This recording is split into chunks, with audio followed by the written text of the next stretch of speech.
કેમ છો વિદ્યાર્થી મિત્રો? તો આજે આપણે નિરપેક્ષ મૂલ્યો, સ્થાન કિંમત અને અંક કિંમત વિશેની માહિતી મેળવીશું.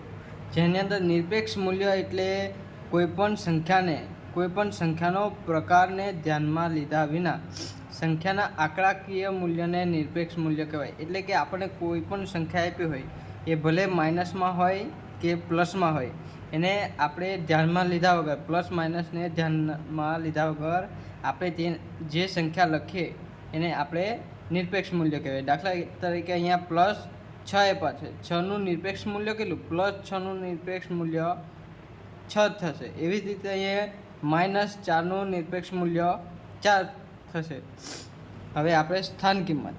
કોઈપણ સંખ્યાના પ્રત્યેક અંકની કિંમત તેના સ્થાનના આધારે નક્કી કરવામાં આવે છે. આપણને કોઈ પણ સંખ્યા આપી હોય તો એ સંખ્યાનું કેવું, એના સ્થાન પ્રમાણે એનું મૂલ્ય હોય. દાખલા તરીકે અહીંયા આપણે લખીએ આ 20 લખીએ તો આને આપણે 200 કહી શકીએ નહીં ને, કારણ કે આ જે સંખ્યા આપી એના સ્થાન પ્રમાણે એનું એક મૂલ્ય હોય. દાખલા તરીકે આપણે એક્ઝામ્પલ લઈએ તો અહીંયા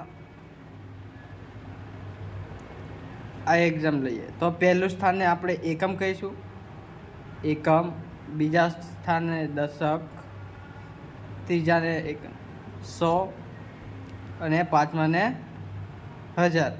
આ કેવું, આ સંખ્યાના સ્થાન પ્રમાણે એનું અલગ અલગ મૂલ્ય હોય. તો આપણે જીરોનું મૂલ્ય હોતું હોય અહીંયા આપણે, તો એના આપણે સંખ્યા જે લખી છે એનું આપણે સ્થાન પ્રમાણે મૂલ્ય જોઈએ. તો પહેલું જીરોનું સ્થાન કયું? એકમ છે. એટલે આપણે 0ને 1 સાથે ગુણશું તો એનું મૂલ્ય કેટલું થશે?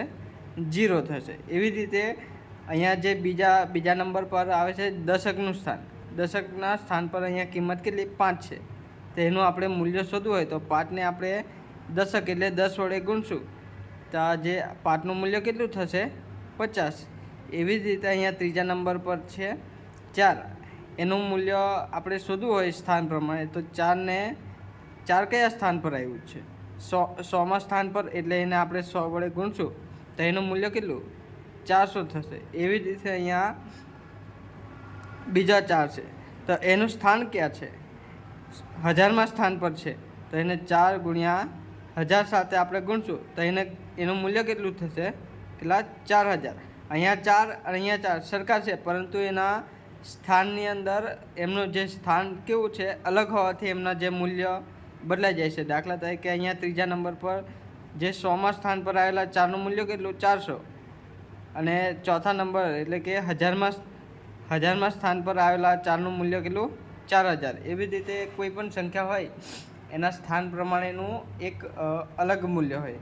હવે આપણે જોઈશું અંક કિંમત. એને આપણે સ્થૂળ કિંમત અથવા દાર્શનિક અથવા અસલ કિંમત કહેવામાં આવે છે. એટલે એની વ્યાખ્યા જોઈએ તો કોઈપણ સંખ્યાના પ્રત્યેક અંકની કિંમત તેના સ્થાન પર આધાર રાખતી નથી. તેની તે જ કિંમત હોય તો તેને આપણે સ્થૂળ કિંમત કહેવામાં આવે. સ્થૂળ કિંમત એટલે કે આપણને કોઈ પણ સંખ્યા આપી હોય.